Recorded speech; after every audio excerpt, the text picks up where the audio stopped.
اب آیا تیسرا گروہ، وَمِنَ النَّاسِ، اور لوگوں میں کچھ ایسے بھی ہیں، مَن يَقُولُ آمَنَّا بِاللَّهِ وَبِالْيَوْمِ الْآخِرِ وَمَا هُم بِمُؤْمِنِينَ، جو کہتے تو یہ ہے کہ ہم ایمان رکھتے ہیں اللہ پر بھی اور یوم آخر پر بھی، مگر وہ حقیقت میں مومن نہیں ہے۔ یہاں ایک بات سمجھ لیجئے، اکثر و بیشتر مفسرین نے اس تیسری کیٹیگری کے بارے میں یہی رائے قائم کی ہے کہ یہ منافقین مذکور ہیں یہاں،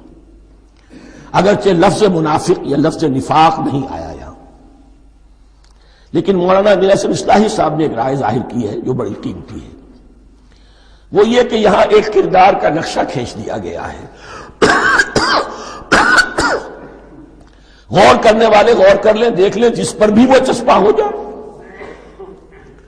اور بالفعل جب یہ آیات نازل ہو رہی تھیں تو دو طبقات پر یہ کردار نگاری جو ہے، یہ جو شخصیت کا ہیولہ کھینچا جا رہا ہے، وہ دو کے اوپر راست آ رہا تھا۔ ایک علماء یہود،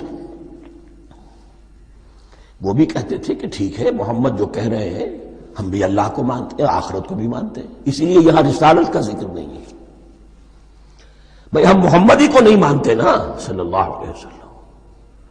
باقی اگر 1.25 لاکھ نبی آئے ہیں تو باقی 1.25 لاکھ کو تو ہم مانتے ہیں، ایک محمد کو نہیں مانا، ایک عیسیٰ کو نہیں مانا، بس۔ تو ہمیں بھی مانا جانا چاہیے کہ ہم بھی مسلمان ہیں۔ ایک یہ ان کی رائے ہے، اور واقعہ یہ ہے کہ یہاں اس طریقے کا تذکرہ ہو رہا ہے کہ جس سے ان کا کردار بھی جھلک رہا ہے، روح سخن ان کی طرف جا رہا ہے۔ مجھے یاد ہے اپنی 10ویں جماعت کے زمانے میں دہلی میں نے دیکھا تھا کہ ناٹ سرکس، وہاں کا ایک بڑی مارکیٹ ہوتی تھی، تو جوتے کی ایک دکان پہ بہت بڑا جوتا لٹکایا ہوا تھا، بہت بڑا، اور لکھا تھا free to home it fits, جس کے پاؤں میں یہ ٹھیک ٹھیک آ جائے وہ لے جائے اس کو۔ تو یہ free to home it fits ہے، ایک کردار ہے، اب یہ کردار جس کے اوپر بھی فٹ بیٹھ جائے، ان میں یقیناً زیادہ تو غلبہ یہی ہے جو مفسرین کی رائے ہے، منافقین کا معاملہ جو ہو رہا ہے، لیکن یہ کردار بعین نہیں فٹ بیٹھ رہا ہے یہود کے علماء پر۔ اور یہ بھی نوٹ کر لیجئے کہ جو مدینہ منورہ میں نفاق کا جو پودا پروان چڑھا ہے، بلکہ پودا نہیں کہنا چاہیے، جھاڑ جھکاڑ جو پروان چڑھا ہے، وہ یہودیوں کے زیر اثر، جیسے جنگل کے اندر بڑے بڑے درخت بھی ہوتے ہیں اور اندر جو ہے نیچے جھاڑیاں بھی ہوتی ہیں،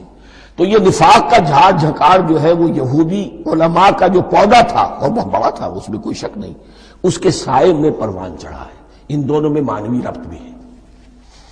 وَمِنَ النَّاسِ مَن يَقُولُ آمَنَّا بِاللَّهِ وَبِالْيَوْمِ الْآخِرِ وَمَا هُم بِمُؤْمِنِينَ، اور لوگوں میں سے کچھ ایسے بھی ہیں جو کہتے تو یہ ہے کہ ہم ایمان رکھتے ہیں اللہ پر اور یوم آخر پر، لیکن وہ مومن نہیں ہیں۔